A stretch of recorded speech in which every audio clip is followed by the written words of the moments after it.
Ernesto Zedillo Ponce de León nació en la Ciudad de México el 27 de diciembre de 1951, hijo de familia clase media con fuertes limitaciones económicas. Tenía tan solo 3 años, se mudaron a Mexicali. Terminó la secundaria, volvió a la Ciudad de México con su hermano para así estudiar el bachillerato en el Instituto Politécnico Nacional.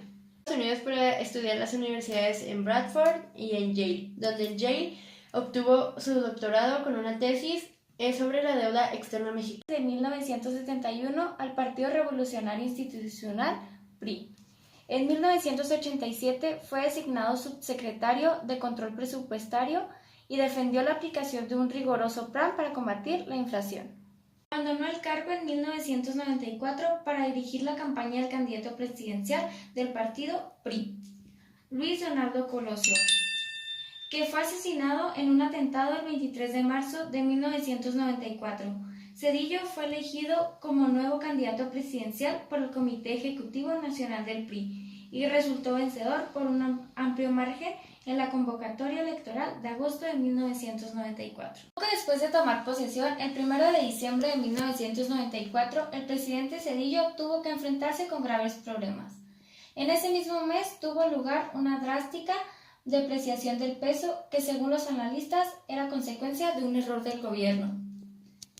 La bolsa de valores cayó a niveles no registrados desde 1987, las tasas de interés aumentaron desmesuradamente y el valor del dólar estadounidense pasó de 3.471 a 5.500 pesos. La crisis en su conjunto fue conocida como el error de diciembre y al poco tiempo otros países de América se resistieron bajo la forma del llamado efecto tequila.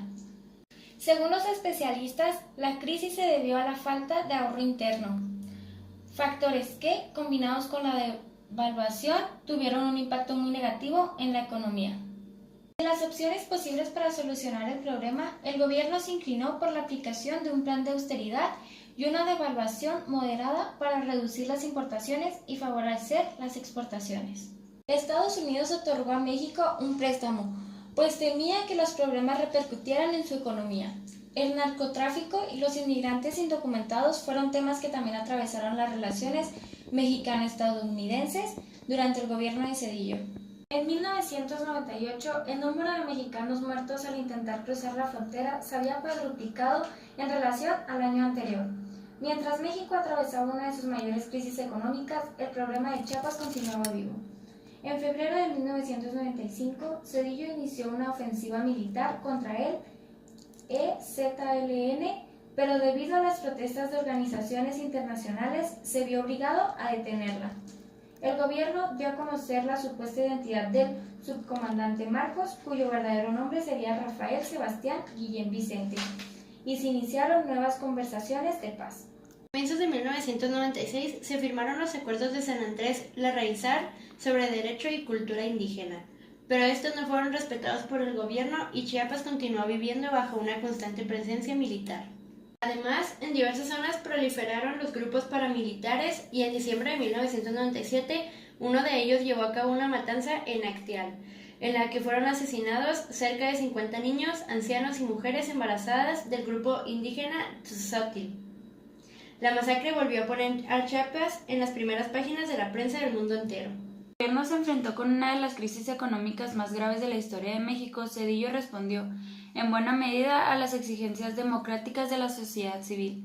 La limpieza de los comicios de 2000 posibilitó la victoria de la oposición, con lo que Zedillo pasó a la historia como el presidente que consolidó la transición y como último presidente del PRI, después de que este partido se mantuviera en el poder durante 71 años consecutivos.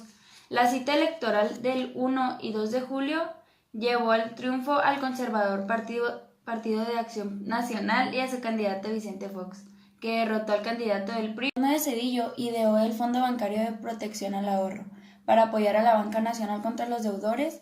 Ernesto Zedillo resolvió el problema por medio de 2 préstamos hechos por los Estados Unidos a México por un total de $20,000 millones, logrando que el resto del sexenio de Zedillo vio una recuperación del empleo y una sana administración de la economía mexicana, al parecer por los cambios en el sistema económico que permitieron estabilidad económica relativa en el sexenio siguiente.